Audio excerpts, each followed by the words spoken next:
Tudo bem, doutor Eduardo? Como Boa vai? tarde. Boa tarde. Prazer tê-lo aqui de novo, viu? É um prazer sempre. Agora, eu vou lhe falar uma coisa. Parece que os brasileiros não estão muito otimistas, não. Quer ver, ó? Vamos ver aqui uma ideia, ó. Procuradoria denuncia tesoureiro do PT por corrupção, lavagem e quadrilha. Aí você fala assim, puxa, numa situação como essa, o que a população brasileira enxerga? Quer dizer, como a população brasileira vê a economia no país? A gente tem também, deixa eu pedir para os meninos colocarem, olha, um tema aqui. Bom, mas enfim, uma parcela muito grande da população não consegue imaginar uma situação econômica favorável, não só nesse ano, mas nos próximos anos. É uma parcela de 60% da população, que é muita gente, né, doutor Eduardo? Você sabe que é óbvio que a Dilma, nos seus pronunciamentos, tem atribuído não só o problema interno, mas, sobretudo, o reflexo da Europa, né, que está passando, a Grécia, sobretudo, e vários outros países da Europa que vem aí atravessando uma crise. E que essa crise, obviamente, está chegando no Brasil. E essa crise está chegando no Brasil não por conta do cenário internacional, não tão somente, mas por conta dos problemas que nós estamos enfrentando, sobretudo a questão da corrupção. Porque queira ou não queira da Petrobras, queira ou não queira, a Petrobras, ela primeiro que é a maior empresa brasileira, era, né? Ou era, né? Vamos acreditar, ainda continua. Né? E o que acontece? A Petrobras, ela tem muitos contratados, ou seja, fornecedores, pessoas, terceiros, né? Empresas que fazem, terceirizadas que fazem. E depois você tem uma infinidade de serviços, mão de obra, sobretudo. Você sabe que logo agora, recentemente, de uma das refinarias, 3.000 funcionários foram demitidos.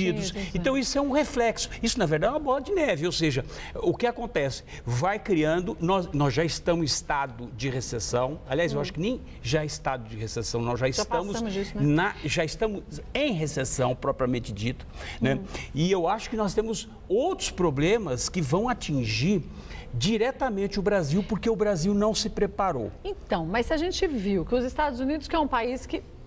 pelo menos a gente imagina, né, que seja muito organizado, principalmente com o trabalho preventivo, com o trabalho de educação. Se eles passaram por um período tão complicado, né, de economia, depois isso aconteceu também na Europa, não era inevitável imaginar que isso aconteceria no Brasil? Então, quer dizer, a Petrobras e todos os casos de corrupção pioraram muito, mas a corrupção complica a situação, mas não foi sozinha, quer dizer, a economia já ia ser abalada, como foi abalada no mundo todo, não é? Kátia, aí é uma questão até de logística.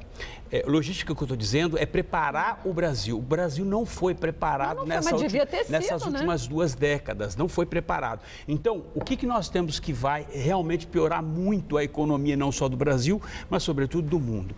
Nós temos o problema energético sério. Né? Nós temos o problema da água, da crise. Saiu de primeira mão aqui, saiu hoje um relatório da ONU dizendo que grandes reservatórios do mundo podem terminar até 2030. Nós estamos em 2015. Estou falando no mundo, ou seja, eu me lembro que em 2013, quando nós fizemos o Fórum Mundial e Metas do Milênio, era o ano internacional da cooperação da água. E naquela época, inclusive, eu tive até conversando com o diretor da Sabesp. Eu lembro.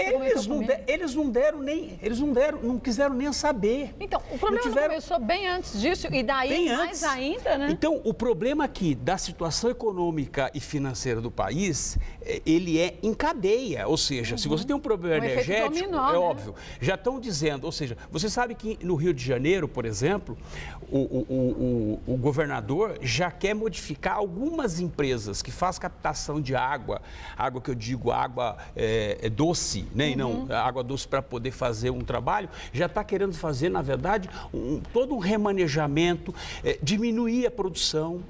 Ou seja, depois nós temos um problema de portos que não foram ainda modernizados. Eu acho que se investiu, se apostou muito, e você vai se lembrar quando eu falei sobre a Petrobras e disse, inclusive, pré-sal, isso para mim é um saco de fumaça. Foi, você falou. Eu disse isso. Você sinalizou, mas há um bom tempo atrás. Lá atrás, 2013. Ou seja, eu disse, pré-sal é saco de fumaça. Que tem petróleo. É óbvio que tem. Mas quanto vai se gastar para você perfurar tudo aquilo? Você tem 8, 10 mil metros de profundidade, sem contar a lâmina de água no mar. Então, você tem um problema. Você tem a tecnologia. Nós já tivemos um problema aí, que é a questão do próprio EIC, que quebrou. Né? Ou seja, muito dinheiro foi investido, né? Ou seja, os bancos do governo, BNDES, Caixa Econômica, que vem investindo dinheiro. Sim. E esse dinheiro, ele não vem dando o resultado que deveria. Porque o resultado de dinheiro do governo é o quê? É para você produzir mais emprego, né? Fazer com que a indústria... Assim, né? O problema é que, na verdade, o processo é o inverso. E o que mais me chamou a atenção hoje foi esse relatório da ONU. E a ONU não costuma soltar os relatórios sem um estudo científico profundo, então, não é superficial. Mas agora a gente começa a pensar, se tudo na vida tem que ser feito a partir de um trabalho de prevenção, o Brasil sabe disso. Você soube disso em 2013 e você nem tinha nada a ver com a Sabesp, concorda? Analisando friamente. Quer dizer, quem devia se preocupar? É balela, Eduardo. Fica frio, isso não vai acontecer. Quer dizer, não é o mundo da Alice no País das Maravilhas? O Brasil não está meio sucateado justamente porque não se pensa em fazer um trabalho preventivo, seja de educação, seja... Veja as ciclovias todas. O que acontece aqui em São Paulo, não é? Quer dizer, a da Avenida Paulista, a Luciana acabou de dizer, não, essa vai continuar, mas outras não estão bem planejadas. Gente, se jogam dinheiro fora para depois pensar no que devia ter sido feito e não foi, o gado foge para depois você fechar a porteira... Palhaçada. O problema é que no Brasil tudo é no improviso. Então... Né? Ou seja, não há um planejamento, como acontece na Europa. A Europa vai acontecer... Vou dar um exemplo da ONU. Tá? Porque eu gosto muito da ONU, acho que é uma entidade séria, tem sido muito criticada porque não está dando o respaldo, mas também não tem tanta guerra no mundo, como é que ela consegue acomodar todo mundo? Mas a ONU, por exemplo, a ONU vai fazer agora um congresso esse ano aqui. Já tem, vai ser o Catar. Já está programado o próximo congresso que vai ser no Japão em 2020. Ou seja, então, os Estados Unidos, eles fazem um planejamento para 10, 20 anos. E no Brasil se faz o quê? De 6 meses? Para uma semana, mais ou menos. Então, essa questão que você tocou das ciclovias, as pessoas acham que nós somos críticos às ciclovias. Eu mesmo uso ciclovia, porque eu gosto mas tem que funcionar, Só tem uma coisa, nós temos outras prioridades. Sim. Vou dar um exemplo. Os ciclistas vão ficar bravos comigo, mas vou dar um exemplo. Por exemplo, em 2000, agora, 2, 3 anos, na última eleição para a prefeitura, eu fiz uma proposta de que eu achava que era muito mais importante fazer as faixas para os motoqueiros, porque nós temos uma quantidade de motoqueiros e morre gente o dia inteiro. E quando uma pessoa cai, se acidenta, o motoqueiro se acidenta, por exemplo, na 23 de maio, na Rubem Berto, qualquer grande rodovia, São Paulo trava inteiro. Por quê? Tem que fazer resgate, tem que... E quanto que se gasta com esse acidente, depois para se recuperar um motociclista? Então, o que acontece? Você tem que ter prioridades. Eu tenho que pegar aqui e fazer como você faz na sua casa, como eu faço na minha casa. O que na verdade é prioridade? Né? Aqui, não. Aqui, a prioridade na cabeça desses políticos, e eu acho o político eu acho o político completamente burro, ou seja, acho o político despreparado, acho o político com essa... ele não tem essa capacidade de sentir o que a população quer, o que a sociedade... Você sabe que esses dias eu estava, inclusive, dizendo no programa Revista da Cidade, explicando qual era o significado de manifestação. Por que na verdade 2 milhões de pessoas no Brasil foram para as ruas, no Brasil inteiro, né? E eu disse isso, que por que a manifestação? Você tem o poder legislativo, que representa o povo, e você tem o poder executivo, que executa aquilo que o poder legislativo aprova. Esses dois poderes, o judiciário não, porque ele não é eleito pelo povo, mas esses dois são duas casas, ou seja, que representam o povo. Quando você se manifesta em relação àquela situação, é porque, na verdade, alguém não está fazendo o seu trabalho. Ah, sim, então precisava fazer o que acontece? Hoje só existe manifestações, né? Ou seja, tem algumas pontuais que está pleiteando uma determinada coisa, aumento. Um grande volume de brasileiros. A CUT, sindicato, essas coisas todas. Mas esse volume de pessoas que foram para as ruas, só em São Paulo, só na Avenida Paulista, dizem que foi 1 milhão de pessoas. Aí tinha gente.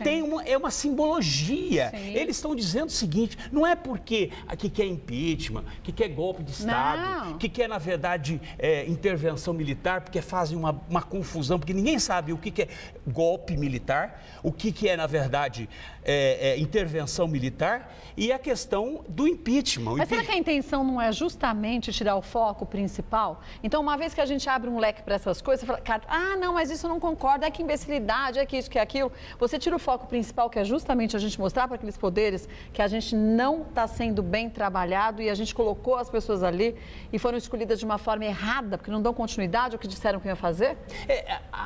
Não é desviar a atenção isso? Mas é óbvio.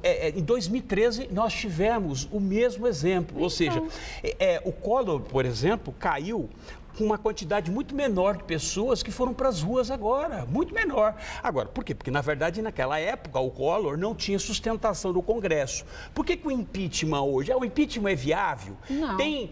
O impeachment tem sustentação jurídica? Tem sustentação jurídica a partir do momento em que a Câmara dos Deputados ou o Senado, né, cria uma CPI de investigação, aonde o principal ator é a presidente da República. E se apresenta uma quantidade de provas dizendo que ela realmente não pode estar dentro do cargo e, por essa razão, ela tem que ser impeachmentada, né? Ela tem que ser retirada do cargo, né? Ou seja, então, isso é uma questão. Mas é uma questão também que aí, sinceramente, a gente já está punindo quando na verdade você tem muitos políticos agindo de uma forma errada e a gente tem que começar a punir todos. Concorda? Quer dizer, não é para ter um de bode expiatório e o resto, ela foi eleita pela maioria, gente. Verdade seja dita. A presidente Dilma foi eleita pela maioria. Tá bom, tem isso, tem aquilo, estão fazendo tudo errado, roubaram, lava-jato, isso, aquilo, ok.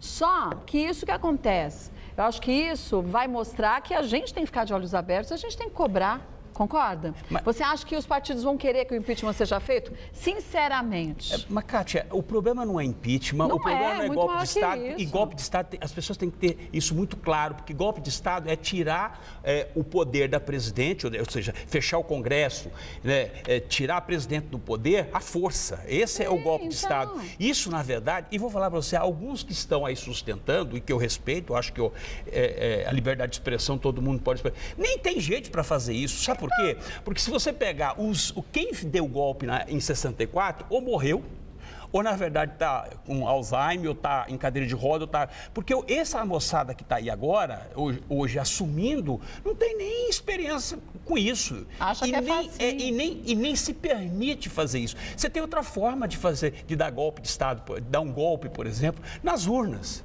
Se você pensar, Venezuela deu golpe na urna, e aquilo foi um golpe. Se você pegar a Bolívia, o Equador agora recentemente deu um golpe nas urnas. Então você tem outros instrumentos nessa era digital, nessa era de internet, de você dar um golpe. Então é diferente. Intervenção militar é a junta militar tomando o poder, né, entre aspas, para poder colocar a ordem na casa e depois chamar a uma nova eleição. Então, esse é a forma que você vê. Então, hoje, o que eu percebo, na verdade, é que a presidente, ela vai para a televisão e ela não diz coisa com coisa. Mas esse que é o problema, Então, esse é o problema. Eu vou falar para você com toda honestidade, entendeu? Eu não tenho experiência em matéria política. Eu, na verdade, eu analiso aquilo que eu vejo. Eu fui preparado para analisar. Trabalhei a minha vida toda para analisar aquilo que eu estou vendo. Eu faço constatação, na verdade. Sim. Eu acho que resolveu o problema. A Dilma hoje está com sei lá quanto por cento de aprovação, está com uma aprovação muito baixa. Como é que ela levanta essa aprovação? 13% de aprovação. Como é que ela consegue levantar? Os erros, você falando, primeiro, vou tomar não é só assumindo, é dizendo o seguinte para o povo, chamando, né? Ou seja, tem uma manifestação, diz para o cidadão, né? Diz para o povo brasileiro, diz o seguinte: vou demitir todos os corruptos, aqueles que estão respondendo o processo, a partir de hoje eles estão demitidos. Isso é assumir a culpa, porque ela é a presidente do país. Exatamente. Quer dizer, eu vou tomar uma atitude. Aqueles que efetivamente têm culpa vão para a prisão e ponto final. Mas Ou aí seja, tem que cumprir. Lógico, de uma forma, né? Até para poder aliviar um pouco, eu faço até uma sugestão. Qual? Eu faço uma pena alternativa, porque a Dilma, lá na Assembleia Geral da ONU do ano passado, ela disse, inclusive, para todos, para 100 e poucos países, 190 e poucos países, de que teria que conversar, negociar com o Estado Islâmico. Eu acho que essas pessoas, esses corruptos todos, poderiam ter uma pena alternativa e ser encaminhado lá para o Estado Islâmico para tentar fazer aí a negociação com o Estado Islâmico. Não vai rolar, não. Isso é uma brincadeira, pior, né? Isso é para descontrair pouco, porque na verdade... Mas você concorda que ela devia, na verdade, ao invés de ficar falando, não, a imprensa, os meios de comunicação estão, na verdade, mostrando algo que não é o real. É falar, a situação está difícil, a situação é essa, se tem impunidade, vão acabar com a impunidade, tem corrupção, vão colocar os corruptos na cadeia, pronto, gente. E não é só isso, você tem que colocar gente competente. Sim, e aí você substitui por gente competente. Competente. O que acontece? Nós tivemos agora, recentemente, o Cid Gomes, ex-ministro da Educação. A única coisa que ele tinha que fazer é educação. Então. Primeiro, que ele não teve. E segundo, se esse homem fica no poder, daqui 2 anos, ele faz com essa moçada aí um Estado Islâmico, porque da forma em que ele agiu... Ele agiu de um jeito terrível. Não é nem questão de ser grosseiro, de ser mal educado, de ser isso. Eu acho que foi de uma leviandade, foi de uma... Tem gente que ele saiu aplaudido. E vou falar para você, eu vou fazer uma leitura. Vou fazer uma leitura. Okay. Quando ele foi anunciado, essa foi a leitura que eu fiz depois agora, com essa saída dele, eu acho que isso foi confirmado. Quando ele foi anunciado como ministro da Educação, eu falei assim, esse homem não é preparado. Uma batalha dessa, esse homem não é preparado para ser ministro da Educação, esquece. Pensei comigo, comentei com alguns amigos, tal, não sei o quê. Enfim, essa era a percepção que eu tinha naquele momento. Essa era a percepção. Quando ele fez esse discurso, quando ele fez esse discurso, aí eu tive a absoluta certeza de que ele não estava preparado. Mas você sabe o que eu acho que ele fez? Ele sentou na cadeira, percebeu que a coisa era mais embaixo, que ele não ia conseguir dar o resultado que ele pensava, e disse o seguinte: vou criar um fato. E essa é uma leitura que eu estou fazendo, é uma conjectura, é uma ilação que eu estou fazendo aqui. Mas é a única leitura que eu faço. Eu acho que ele, na verdade, não se sentiu competente. Falei, sabe uma coisa? Vou meter o pé na jaca. Mas ao invés de meter o pé na jaca, não quer saber? Entendeu? Desisto, joga a toalha, inventa uma história mais leve e pronto? Eu acho que seria uma saída melhor do que sair desse jeito que foi uma coisa terrível. Mas não é, na verdade, a sensação que nós temos? Parece. Essa é a leitura que eu faço. Então é isso, ou seja, o Brasil está na situação, estamos já numa recessão e estamos caminhando para uma situação muito, muito pior. Eu já tinha anunciado isso em 2013. No Revista da Cidade, eu tinha falado, o Brasil está caminhando para uma situação que vai ser insustentável. Então, mas agora o que vai ter que acontecer? Quando a casa da gente, a gente fica 2, 3 dias sem fazer nada, de repente tem que parar e arrumar tudo. Pois agora vão ter que arrumar o país inteiro, concorda? Vai ser sofrido, mas não vai ter outra saída. Eu acho que as pessoas têm que aprender a passar a lâmina na carne, entendeu? Ou seja, para sentir a dor e falar, eu tenho que fazer alguma coisa. O problema é que nós não temos esse hábito de passar. A gente passa a lâmina na carne do outro. Mas sabe quando a água bate? Aí a gente aprende. E a gente, infelizmente, agora a gente já está passando por isso. Então, cada um dentro da sua casa, dentro do seu conceito do que é ser um cidadão, vai ter que pensar nisso.